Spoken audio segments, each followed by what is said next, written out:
Namo Narayan, this is Sannyasi Sivani coming to you from the unceded territory of the Tanaha Nation and Ishtadev Niwas Ashram. This is the yoga views for the full moon of the 22nd of August 2021 at 6:02 a.m. Mountain Time. I prepped for this yoga views over a week ago, and I'm a bit of a believer on if you can't really digest the information and then put it forward in a way that's cohesive and not optimistic, but empowered and clear, then you should probably keep your mouth shut. And so this is why I haven't made this video until now, because it's taken me over a week to digest the information and to sort of sit with it in myself and try and figure out what is rational and what is emotional and what is fear and what is a heads up, and where the nuances are of all of those things. And there is some really big energies coming. And now I'm not just talking about the next 2 weeks. I'm talking about the next couple of years, at least through till 2026, especially through to 2024, and then even just between now and October, or now into the end of the year in December.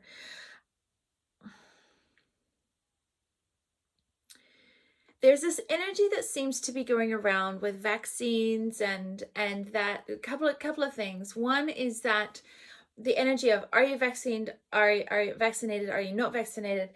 And there's a lot of media around sort of pitting the two sides against each other. Any feeling or any outward condoning of dualism, I would really stay away from. And I'm not going to tell you if I'm vaccinated or if I'm not vaccinated, because it's my personal choice. And my husband is a nurse though, so you know. When there's like this impulse to create dualism, it should be really ringing bells for people that this is the split of the paradigm. And there's a lot of energy around, oh, everything's fine. We're all getting vaccinated and it's going back to normal. We don't have to wear masks now. It's going to be great. I mean, the Delta variant, but we'll get a booster shot and it'll be fine. And you know, and school's going back to school in October, and you know, everything's going to be fine. It's going to go back to normal. And I really do not feel like it is going to go back to normal. And if you need it to go back to normal, I think this is the week. This is the 2 weeks where you really need to examine why and what is normal for you, and what are you holding on so tightly to your normal, because the alignments of the planets that are coming between now and 2026 are they're huge. They're not big. They're huge. And to me, I am not an astrologer. I am a yogini. But when I look at the patterns and when I look at the ripples of these alignments as they're going through, I mean, just in the last few days, we've had earthquakes in Haiti. We've got the Taliban has taken over Afghanistan again.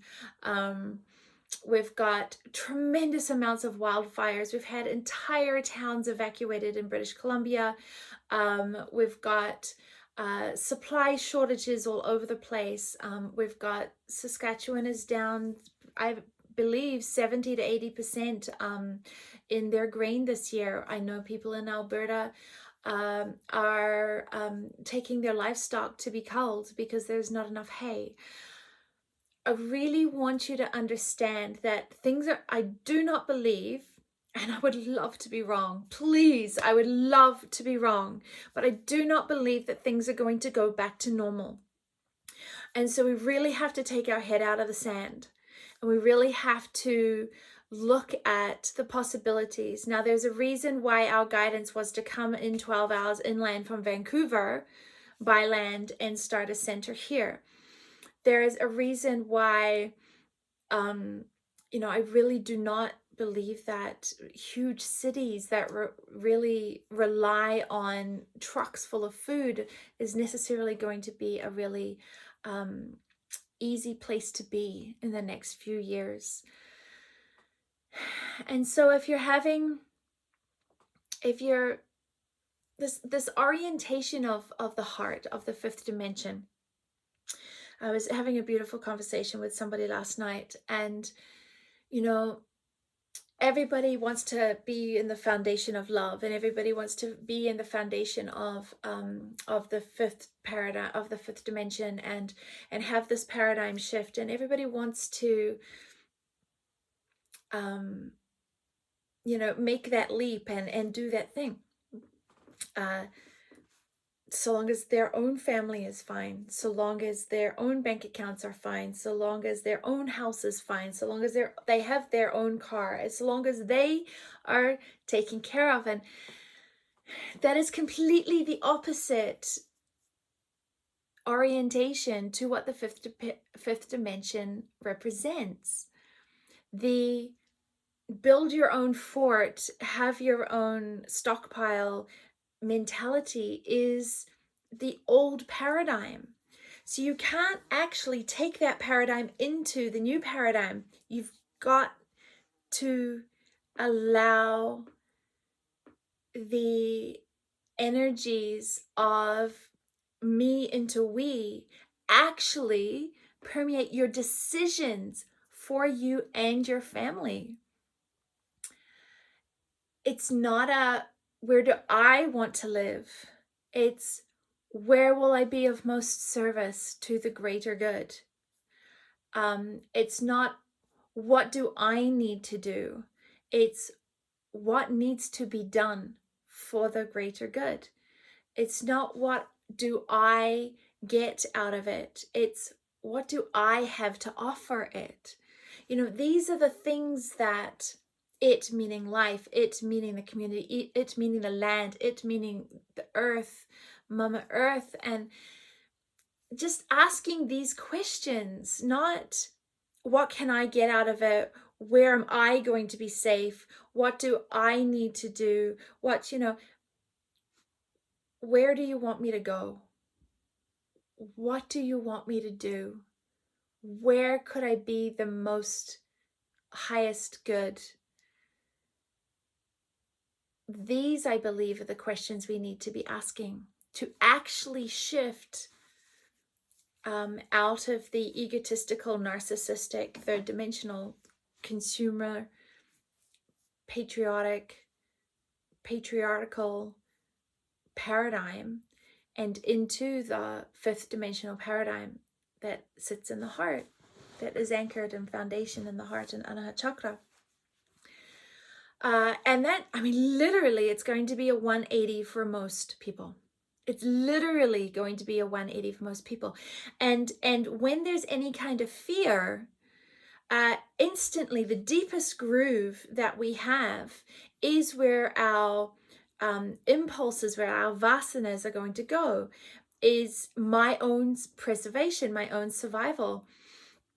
And I really feel like we need to start asking questions and allowing spirit or the divine to guide our actions to where we are the most service.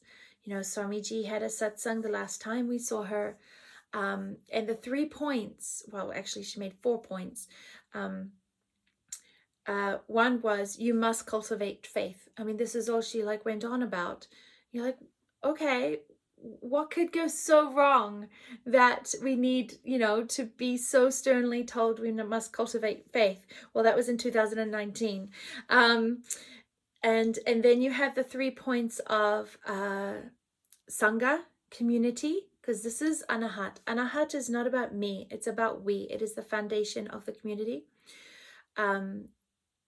Satsang, being surrounded with the frequencies of truth, to be surrounded in the frequencies of the teachings, and service.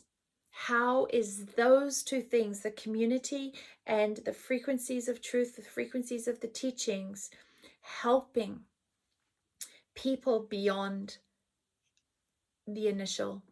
How is it supporting? So,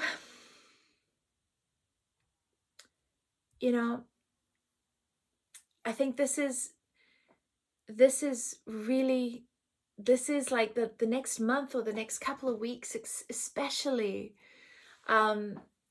is really having to ask yourself these really, really important questions.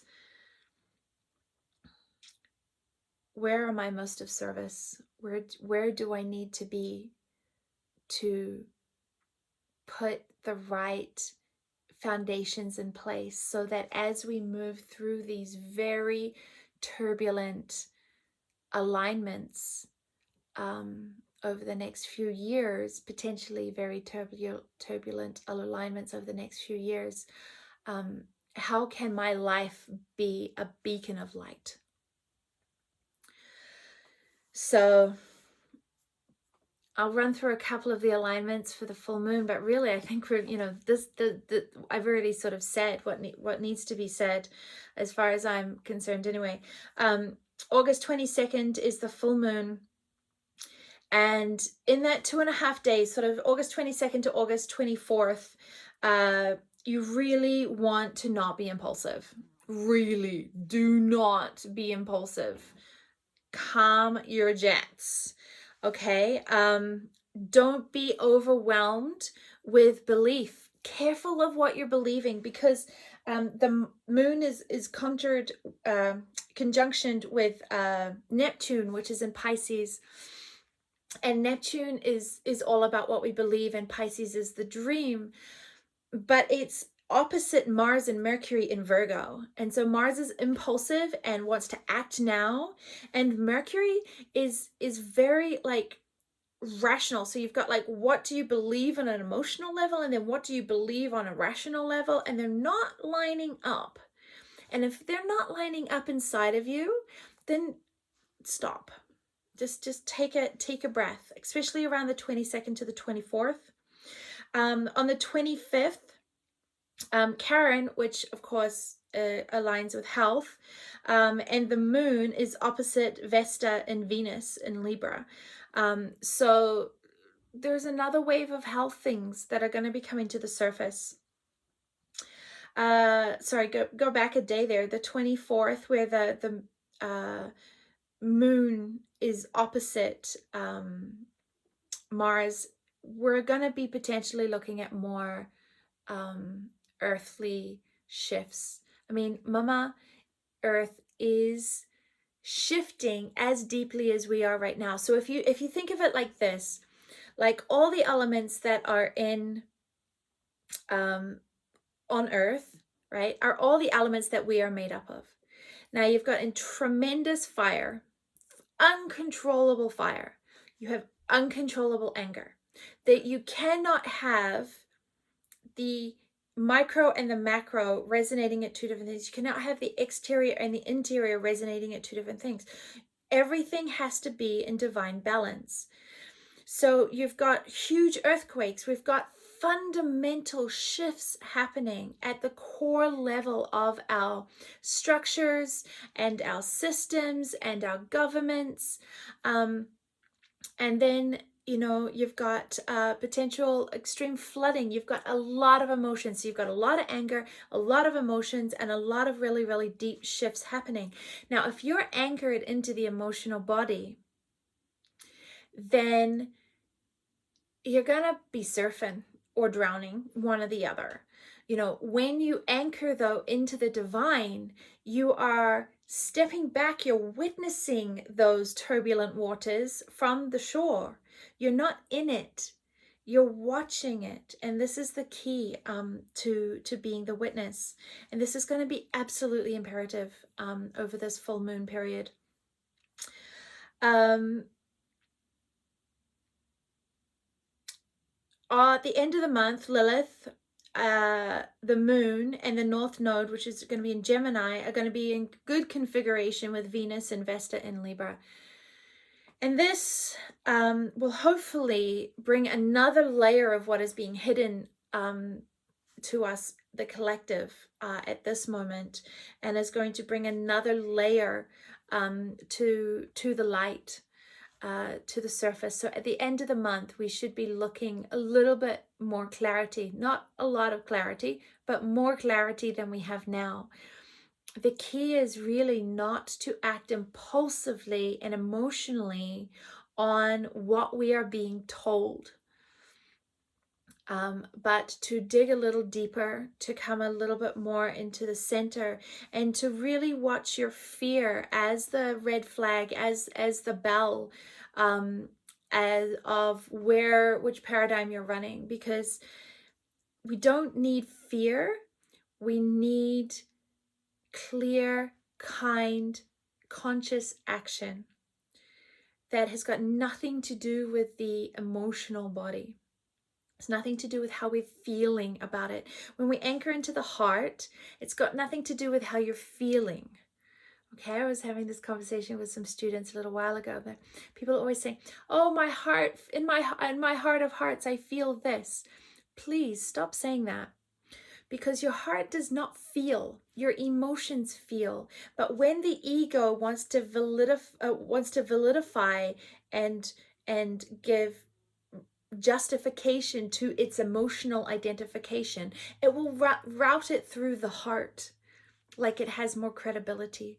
The heart is connected to Manomaya Kosha, which is the mind, which is buddhi, which is higher intelligence.